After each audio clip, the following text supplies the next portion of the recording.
Okay जी, welcome back. अभी हम slide number 7 हमने एंड किया। ठीक हो गया। स्लाइड नंबर 8 जो है ये वही बातें हैं जो मैंने यहाँ पे की हैं, ज़रा आसान करके। तो ये सारी वही हैं, तो इनको ज़रा आपने जो है ना वो पढ़ लेना है। ठीक है, इसमें कोई ऐसी बात नहीं है जो कि नहीं हो। तो इसलिए मैं कहता हूँ कि ये खुद ही इन पॉइंट्स को पढ़ लेना। मैं इनको एक्सप्लेन करने बैठूंगा, एक तो पहले मैंने एक्सप्लेन कर दिया और फिर साथ में वीडियो लंबी हो जाएगी तो थोड़ा सा इंटरेस्ट भी कम हो जाता है। जितनी लंबी जो है ना वो रिकॉर्डिंग हो उतना इंटरेस्ट थोड़ा सा कम होता जाता है। तो ये बातें मैंने ऑलरेडी एक्सप्लेन कर दी हैं। इन केस के नहीं समझ आती बात की तो जो क्वेश्चन आंसर सेशन हम रखेंगे उसके अंदर आके मेरे से आपने पूछ लेना। तो अब दूसरा जो है ना, पहले रेनफॉल को मेजर करने की टेक्निक्स हम लोगों ने पढ़ ली हैं। अब स्नो को मेजर करने के लिए जो है ना, देखो दो ही चीज़ें हैं जो कि हमारे काम की होती हैं, जो कि ज़मीन पर पानी लेके आती हैं। एक है रेनफॉल और दूसरी है स्नोफॉल। ठीक है ना, ये दोनों जो है ना ये हैं main sources of water in water cycle. ठीक है ना, ये पानी का मेन सोर्स है वाटर साइकिल के अंदर।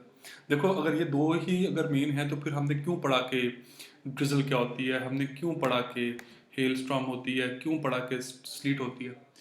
ये स्लीट, हेल स्टॉर्म, ये दोनों आफतें हैं। ये कोई पानी का सोर्स नहीं है, ये बहुत कम होती है। ठीक है, ओले पड़ रहे हों, ओले कौन सा रोज रोज पड़ते हैं, और ओले कभी भी जो है वो पानी का सोर्स एक लिहाज से होते तो हैं, लेकिन बहुत थोड़ा पानी जो है ना लेकर आते हैं। बेसिकली इनको हम एज अ डिजास्टर जो है ना वो कंसिडर करते हैं। जो पानी के दो सोर्स हैं वो दो ही हैं, रेनफॉल और स्नो। ड्रिजल जो है that is basically rainfall, come intensity की रेनफॉल बोल लो। लेकिन बाय एंड लार्ज जो है होता क्या है कि सिर्फ ये दो चीज़ें जो है ना वो रेनफॉल और स्नोफॉल, यही पानी का मेन सोर्स है। ठीक है, अच्छा।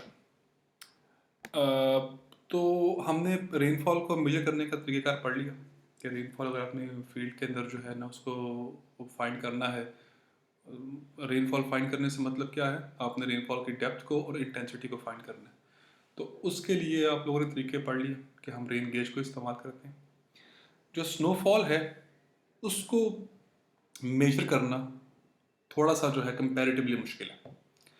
ठीक है ना, क्योंकि रेनफॉल जो है, अब ये बात जरा सुनिए गौर से, क्योंकि हो सकता है इसमें से कोई एमसीक्यू बना दूं मैं कि रेनफॉल और स्नोफॉल के अंदर क्या ऐसी चीज़ है जो कि मुख्तलिफ है। रेनफॉल जो होती है ना, ये एक तरह से बोल लो कि एक एक एक ऐसा फिनोमेना है, एक ऐसा इवेंट है that is comprised of almost uniform, that is comprised of almost uniform droplets of water। ठीक है, कि ये एक ऐसा इवेंट है जो कि मतलब एक तरह से बोल लो कि जब बारिश हो रही होती है ना तो उस टाइम आप ऐसे बोल लो कि एक यूनिफॉर्म साइज के जो है ना वो ड्रॉपलेट्स जो हैं वो ज़मीन पे गिर रहे होते हैं। ठीक है ना, लेकिन स्नो में जो है ये क्या है, स्नो का इशू ये है कि इट इज़, आसान लिख देता हूँ आपको ताकि ज़रा याद करने में आसानी हो। When snowfall occurs,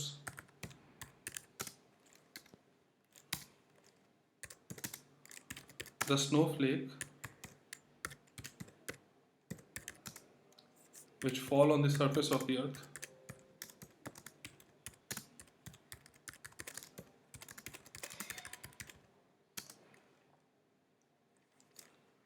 have different densities। ठीक है ना, कि जब स्नोफॉल होती है ना तो उसकी स्नोफॉल डेंसिटी जो है ना वो डिफरेंट होती है। मिसाल के तौर पे डेंसिटी से मेरी मुराद है कि लेवल ऑफ कॉम्पैक्टनेस। ठीक है ना, अब जैसे बिलफर्ज आपके पास दो इलाके हैं, मैं मिसाल उसको सिंप्लीफाई करता हूँ इस बात को। मिसाल के तौर पे आपके पास ना दो एरियाज हैं, या कोई, हम फिलहाल एक ही एरिया की बात करते हैं, फिर जब बात क्लियर हो जाएगी तो हम फिर दो एरियाज की बात करेंगे। आपके पास एक सिटी है, कोई शहर है आपका, जैसे लाहौर शहर है या कोई कोई भी शहर ले लो, फैसलाबाद शहर ले लो जहाँ बर्फबारी होती है, मिसाल दे रहा हूँ। ठीक है, इससे मैं करता हूँ एक्सप्लेन इस वाली बात को ज़रा मैक्सिमाइज करके। बिलफर्ज ये फैसलाबाद शहर है। अब इस फैसलाबाद शहर में बहुत सारी जगहों के ऊपर बिल्डिंग्स भी खड़ी हुई होंगी। ठीक हो गया।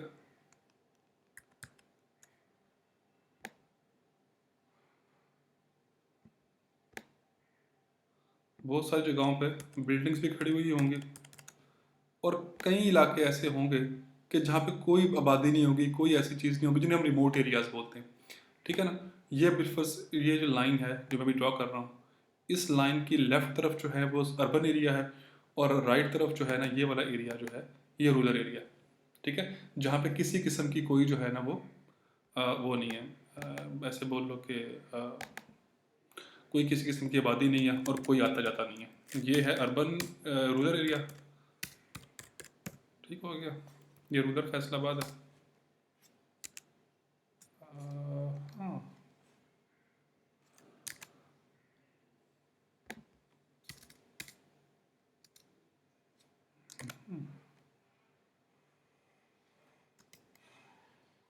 एक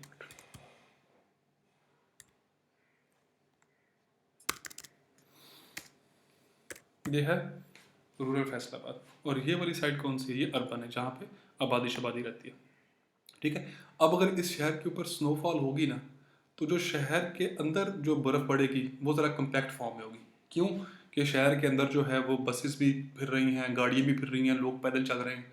तो जो अब रोड के ऊपर जो है ना वो मूवमेंट होगी या एरिया के अंदर मूवमेंट होगी, स्नो जो है वो कम्पैक्ट होती जाएगी। लेकिन जो शहर के बाहर वाले जो एरियाज़ हैं, जैसे ये वाला एरिया है जहाँ पे आबादी नहीं है, कोई मूवमेंट नहीं है इंसानों की, यहाँ पे जो स्नो होगी वो ज़रा लेस कम्पैक्ट होगी। ठीक है। उसकी डेंसिटी कम होगी और जो शहर के अंदर है जो इलाके, वहाँ पे डेंसिटी क्या होनी है? वहाँ पे डेंसिटी ज़्यादा होगी। तो हम यहाँ पे इसको लिख भी देते हैं, the areas in the city have more density of snowfall than the rural areas. ठीक है जी। तो ऐसे इस तरीके से जो है ना आप बेसिकली जो है ना चीज़ों को देखते हो कि वो एरियाज़ जो कि शहर से बाहर हैं उन एरियाज़ के अंदर चीज़ें जो है ना वो डेंसिटी जो है वो स्नोफॉल की वो ज़्यादा होती है। जो शहर के बाहर एरियाज़ हैं उनके अंदर डेंसिटी जो है ना स्नोफॉल की कम होती है। अब ज़ाहिर बात है कि जितना लेवल ऑफ कम्पैक्टनेस होगा ना स्नो का, यानी कि लेवल ऑफ कम्पैक्टनेस बोलो या डेंसिटी जो है ना उसको बोलो, तो more the density of snow more will be the water content in it. कि जितनी स्नोफॉल की डेंसिटी ज़्यादा होगी उतना ही उसके अंदर वाटर कंटेंट ज़्यादा होगा। वाटर कंटेंट क्या होता है? वाटर कंटेंट का मतलब होता है कि उस बर्फ़ के अंदर कितना पानी है, यानी कि वंस हाउ मच वाटर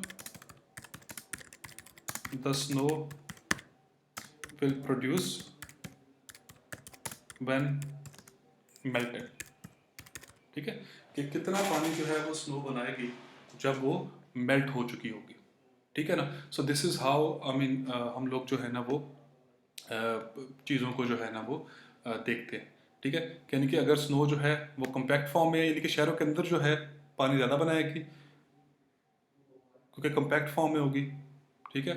और उतनी ही स्नो, उतनी ही डेप्थ स्नो अगर रूरल एरियाज़ में हो तो वो जो है पानी कम बनाएगी। मिसाल के तौर पे इसको थोड़ा सा और हम एक्सप्लेन करते हैं जी। ये कोई ना एक बर्फ़ का जो है ना वो एक ब्लॉक, एक ऐसा बोल लो कि एक जो है ना किसी एरिया के अंदर जो है ना ये बर्फ़ बनी, बर्फबारी इतनी डेप्थ की हुई है।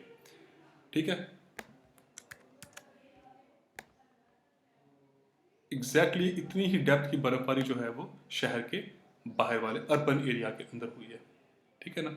यानी कि ये डेप्थ है स्नोफॉल की, बिल्कुल सी डेप्थ थी जी। जैसे पाकिस्तान में तो खैर कभी इतनी होती नहीं है, लेकिन ख़ासतौर पे कनाडा में और बाहर के इलाकों में बस बिल्कुल ये 6 फीट जो है ना वो स्नोफॉल शहर के अंदर हुई है।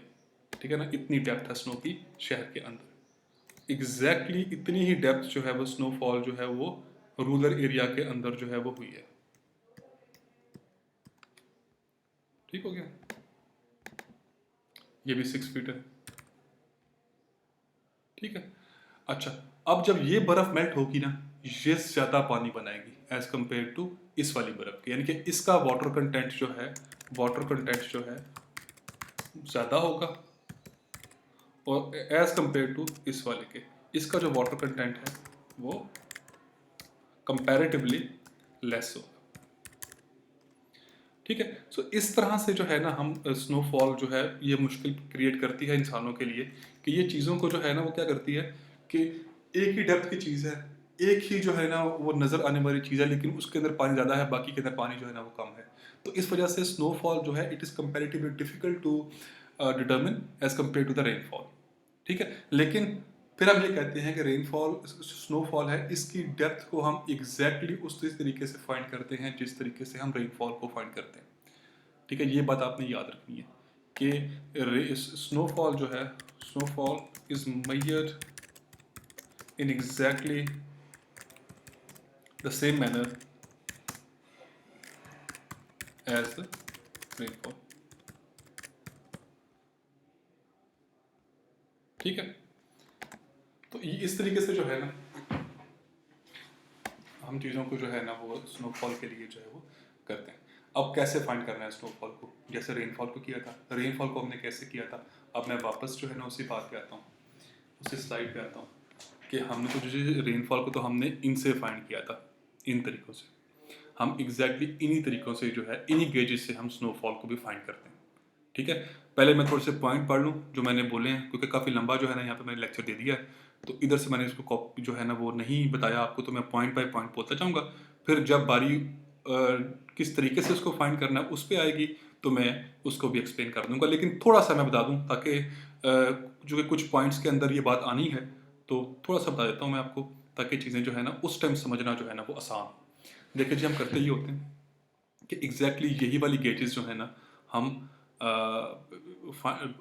यूज़ करते हैं आपकी स्नोफॉल की डेप्थ को फाइंड करने के लिए। ठीक है, यही गेजेस होती हैं, लेकिन इन गेजेस के अंदर डिफरेंस क्या होता है कि हम इसके अंदर इन गेजेस की फनल के अंदर यहाँ पे और इसके बर्तन में यहाँ पे, मैं निशान लगा देता हूँ, इसको याद रखना है आपने।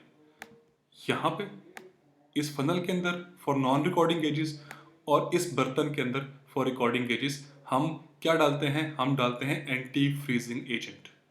ठीक है, हम क्या डालते हैं, एंटी फ्रीजिंग एजेंट। मैं इसको लिख देता हूँ, मेरा ख्याल है कि ये मिट जाएंगे जब वापस हम इसको जो है ना वो मिनिमाइज करेंगे, लेकिन याद रखना है आपने कि इनके अंदर, इसकी फनल के अंदर फॉर नॉन रिकॉर्डिंग गेजेस और रिकॉर्डिंग गेजेस के लिए इस बर्तन के अंदर हम क्या डालते हैं, हम डालते हैं एंटी फ्रीजिंग एजेंट। मैं यहाँ पे इसको लिख देता हूँ, क्या डालते हैं उनके अंदर, एंटी फ्रीजिंग एजेंट। ठीक है, एंटी फ्रीजिंग एजेंट क्या होता है कि which immediately converts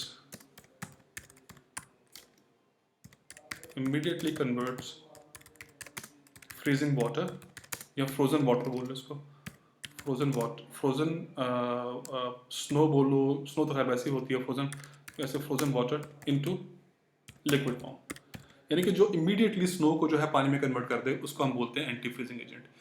जब अब कैसे करते हैं, जब स्नोफॉल होने वाला सीजन आता है तो हम ये जो गेजेस होती है ना उस एरिया के अंदर इंस्टॉल, उनके ऊपर जाते हैं और जाके यहाँ पे एंटी फ्रीजिंग एजेंट जो डाल देते हैं इसके अंदर। ठीक है, इस फनल के अंदर डाल देते हैं, और अगर आपका रिकॉर्डिंग गेजेस हैं उस एरिया के अंदर तो उनके इस बर्तन में डाल देंगे। अब क्या होगा कि जब स्नोफॉल होगी, मेरा ख्याल है कि मैं इसको इधर ड्रॉ कर दूँ साथ में ताकि बेटर एक्सप्लेन जो है मैं कर सकूँ। ये जी फनल है बिल्कुल, ठीक है,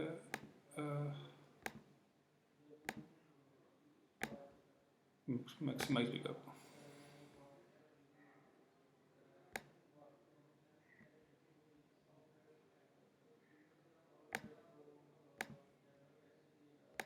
ऐसे ही ये वाली फनल है, ठीक है ना, ये किसके लिए है, ये नॉन रिकॉर्डिंग गेजेस के लिए है जिसके अंदर ये फनल होती है। ठीक है, इसको भी कर दिया।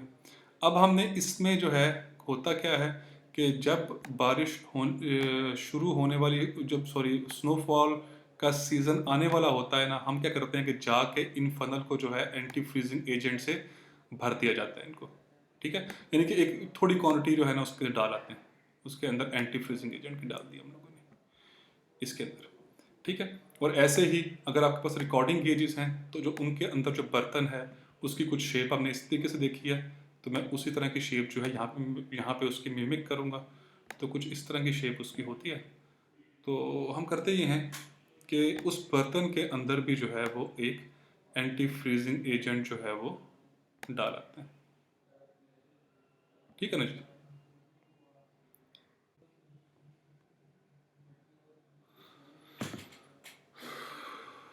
अब लैपटॉप थोड़ा सा मेरा ज़रा एक्स्ट्रा फास्ट है तो थोड़ा सा वेट करना पड़ेगा।